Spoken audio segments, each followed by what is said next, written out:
പുതിയ വീഡിയോയിലേക്ക് എല്ലാവർക്കും സ്വാഗതം. ഇന്ന് പ്രഷർ ചീരയും പരിപ്പും കൂടിയും കുത്തിക്കാച്ചിയതാണ്.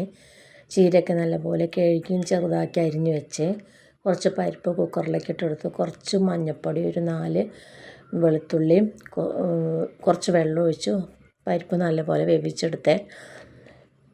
എന്നിട്ട് പരിപ്പ് വെന്തതിന് ശേഷം നമ്മളതിലേക്ക് ചീര ഇട്ട് കൊടുത്ത് ചീര കുറച്ച് ഉപ്പും കുറച്ച് തുള്ളി വെള്ളം ഒഴിച്ച് ഒന്നും ചീര നല്ലപോലെ വേവിച്ചെടുത്തു.